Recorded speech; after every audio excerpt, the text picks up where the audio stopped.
Ni TT. 5.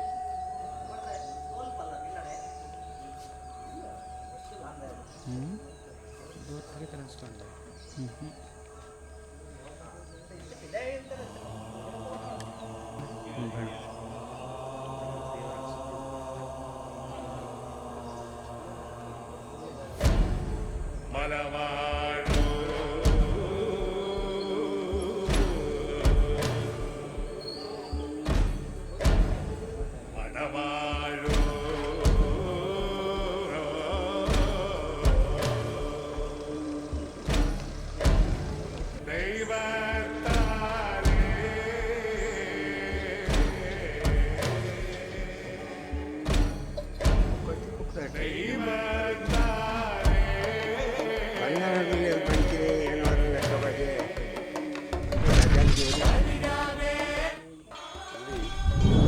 ನಮ್ಮ ಸಾನ್ನಿಧ್ಯದಲ್ಲಿ ಇಲ್ಲಿ ತುಂಬ ಶಕ್ತಿಗಳೆಲ್ಲ ಬೇರೆ ಬೇರೆ ಶಕ್ತಿಗಳೆಲ್ಲ ಇದ್ದಾವೆ. ಕೊಡಮಣಿಕಾಯ, ಬ್ರಹ್ಮಬೈದರ್ಕಳು, ಇನ್ನು ಹಲವಾರು ದೈವಗಳ ಸಾನ್ನಿಧ್ಯಗಳೆಲ್ಲ ಇಲ್ಲಿ ಉಂಟು.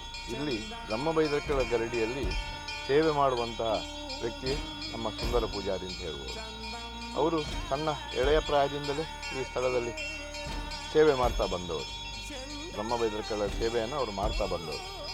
ಆದರೆ ಅವರಿಗೆ ಏನೋ ಒಂದು ದುರಾದೃಷ್ಟವಶಾತ್ ಅವರ ಮಗ ಒಬ್ಬ 28 ವರ್ಷಗಳ ಹಿಂದೆ ಹೋದವನು ಎಲ್ಲಿಗೆ ಹೋದ ಅಂತ ಹೇಳುವ ವಿಚಾರಗಳೇ ಯಾರಿಗೂ ಗೊತ್ತಾಗಲಿಲ್ಲ.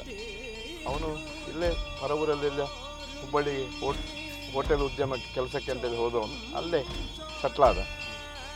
ಅಲ್ಲೇ ಮದುವೆ ಎಲ್ಲ ಆಗಿ ಇದಾದ. ಆ ಮದುವೆಯಲ್ಲಿ ಆದ ನಂತರ ಅವನಿಗೆ ಊರಿಗೆ ಬರಬೇಕು ಅಂತ ಹೇಳುವ ಆಸೆ ಅವನಿಗೆ ಬರಲಿಲ್ಲ. ಆದರೆ ಇಲ್ಲಿ ಅವರು ಪ್ರತಿ ವರ್ಷವೂ ಜಾತ್ರಾದಿಗಳು ನಡೆಯುವಾಗ ದೇವರ ಹತ್ರ ಈ ವಿಚಾರವನ್ನು ಕೇಳ್ತಾ ಇದ್ರು, ದೈವಗಳ ಹತ್ರ, ದೇವರ ಹತ್ರ ಎಲ್ಲ. ಹಾಗೆ ನನ್ನ ಮಗ ಬರ್ತಾನ ಇಲ್ವಾ, ನಾನು ಇರುವಾಗಲೇ ಬರ್ತಾನ ಇಲ್ವಾ ಅಂತ ಹೇಳುವ ವಿಚಾರಗಳನ್ನು ಪ್ರತಿ ವರ್ಷವೂ ದೇವರುಗಳ ಅಭಯ ವಾಕ್ಯ ಅವರಿಗೆ ಸಿಗ್ತಾ ಇತ್ತು. ಇಲ್ಲ, ನಾವು ತರಿಸಿ ಕೊಡ್ತೇವೆ ಅಂತ ಹೇಳುವ ಅಭಯ ವಾಕ್ಯ ಸಿಗ್ತಾ ಇತ್ತು. ಆದರೆ ಈಗ ಒಂದು 2023 ಅವರು ದೈವಗಳ ಹತ್ರ ಇನ್ನು ನಾನು ಚಾಕರಿ ಮಾಡಬೇಕಾದ್ರೆ ನನ್ನ ಮಗ ಬರ್ತಾನ ಇಲ್ವಾ, ನಾನು ನಿನಗೆ ನಿನ್ನ ಮಗನನ್ನು ತರಿಸಿಕೊಡ್ತೇನೆ ಅಂತ ಹೇಳುವ ಅಭಯ ವಾಕ್ಯ ದೈವಗಳದ್ದು ಸಿಕ್ಕಿತ್ತು. ಆ ಸಂದರ್ಭದಲ್ಲಿ ಅವನಿಗೆ ಯಾವುದೋ ವಿಡಿಯೋ ಎಲ್ಲ ನೋಡಿ ಆ ಮಗನಿಗೆ ನಾನು ಹೋಗಬೇಕು, ಊರಿಗೆ ಮನೆಗೆ ಹೋಗಬೇಕು, ತಂದೆ ತಾಯಿ ನೋಡಬೇಕಂತ ಹೇಳುವ ಒಂದು ಮನಸ್ಸು ಬಂತು. ಆ ಮನಸ್ಸಿನ ಪ್ರಕಾರ ಬಂದು ಇಲ್ಲಿ ತಂದೆ ಎಲ್ಲ ಒಟ್ಟಿಗೊಂದು ಒಳ್ಳೆ ಒಟ್ಟಾದರು. ತಂದೆ ಮಗ ಎಲ್ಲ ಒಟ್ಟಾಗಿ ಮನೆಗೆ ಬಂದು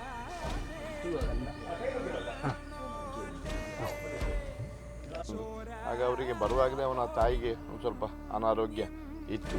ಬರುವಾಗ ಬಂದು ಒಂದು 5-6 ತಿಂಗಳ ನಂತರ ತಾಯಿ ಸ್ವರ್ಗಸ್ಥರಾದ. ಅವರು ಉತ್ತರ ಕ್ರಿಯಾದಿಗಳನ್ನು ಮಗನಿತ್ತು ಮಾಡಿದ. ದೈವಗಳ ನುಡಿ ಆದದ್ದು ಅದೇ, ನಾನು ಯಾವುದಕ್ಕೂ ನನಗೆ ತೊಂದರೆ ಆಗಲಿಕ್ಕೆ ಬೀಳುವುದಿಲ್ಲ, ನಾನು ತರಿಸಿಕೊಡ್ತೇನೆ ಅಂತ.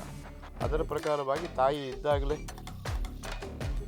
ಮಗ ಬಂದು ಎಲ್ಲ ಒಟ್ಟಿಗೆ ಸೇರಿ ಒಳ್ಳೆ ಕೆಲಸ ಆಗಿದೆ ಅಂತ. ಮತ್ತು ಇದೆಲ್ಲದಕ್ಕೂ ಪವಾಡಗಳು, ಸಾನ್ನಿಧ್ಯದ ಪವಾಡಗಳು ಈ ಥರದ ಹಲವಾರು ಈ ಸ್ಥಳದಲ್ಲಿ ನಡೆದದ್ದುಂಟು. ಇದೇ ಒಂದೇ ಪ್ರಥಮ ಅಂತೇಳಿ ಅಲ್ಲ, ತುಂಬ ನಡೆದದ್ದುಂಟು. ಅದರ ಒಟ್ಟಿಗೆ ಇದು ಒಂದು ಸೇರಿದೆ. ಈಗ ಇತ್ತೀಚಿನ ಕಾಲಘಟ್ಟದಲ್ಲಿ ಇದೊಂದು ದೊಡ್ಡ ಪವಾಡ ಅಂತ ನಾವು ಭಾವಿಸ್ತೇವೆ.